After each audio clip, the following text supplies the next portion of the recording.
why don't we make cheesecake? Sounds good. Okay, Rachel, now we're going to make a wonderful torta di ricotta. Does it sound good? That sounds awesome. Which is a ricotta cheesecake, and we're using those same amaretti cookies that we did before for the crust for the peach cake.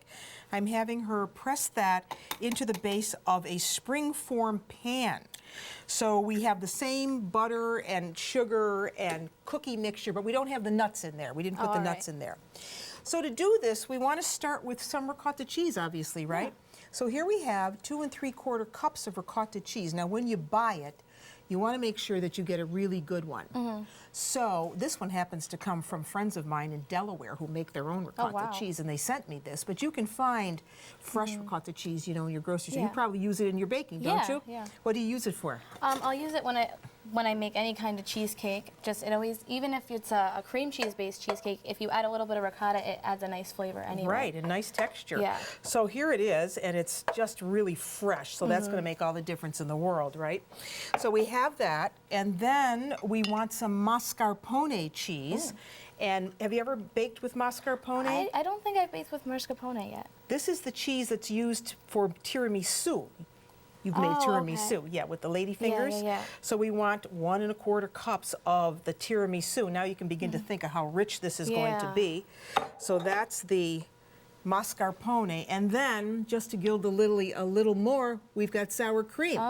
So the sour cream goes in. You're only going to eat a little piece of this because this is very, very rich. And I would make this when I'm going to have company. You wouldn't have this every day. So now what we want to do is get all of those cheeses mixed together. So I'm going to put this on. And we'll need some sugar. Why don't you put that in? All right. Put the sugar in. And then with this, we want to have some eggs. So we have a cup of sugar going in with all of those cheeses. You want to gently wipe down the sides as you're going. Let's just turn that off so you can wipe down the sides. So that was a cup of sugar.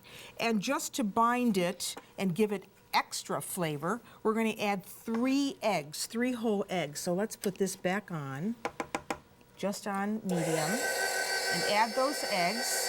1 at a time. That's important in baking, isn't it? Yes. There's 2.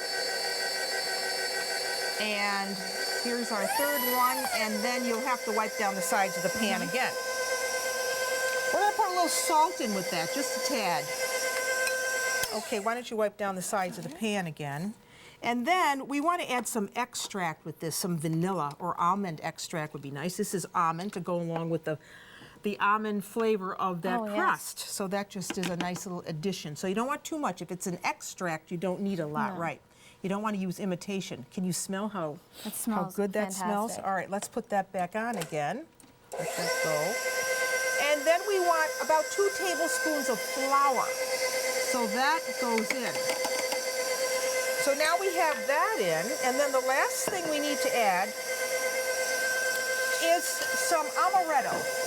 Some amaretto liqueur. This also has a very almond flavor.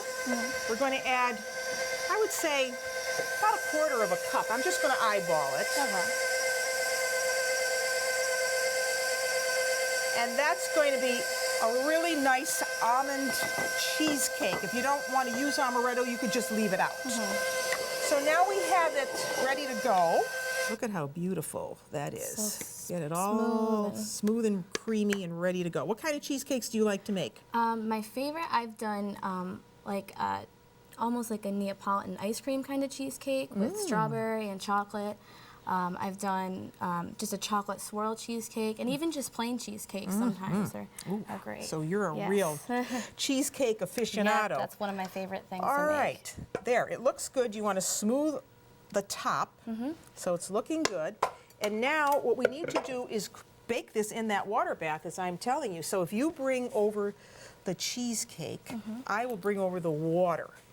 So, do we have to wrap it? Oh, we've got to remember to put foil around it. Absolutely. Almost forgot that part. We don't want water around the crust area, so we just fold some foil around the outside like that. Okay, now we're ready to go. Let me get a mitt here and some water. And our oven is on at 350 degrees. Put the cake right there in the center. I'm going to carefully pour the water around the base of the pan, just so it comes up, about a ½ inch around the pan. Just like that. And now we're going to carefully put that back in.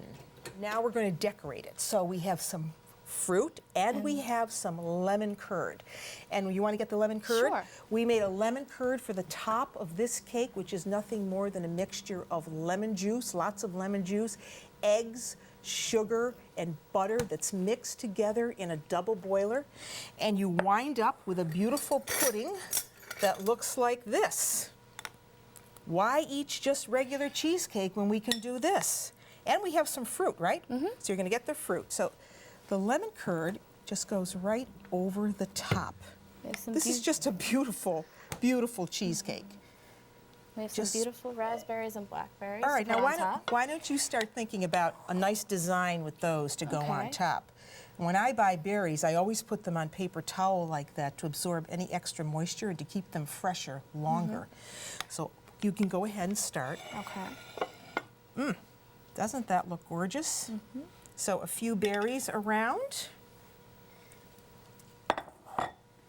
And then you want to chill the cake for at least an hour or so before you cut into it. And the best way to cut into a cheesecake is how?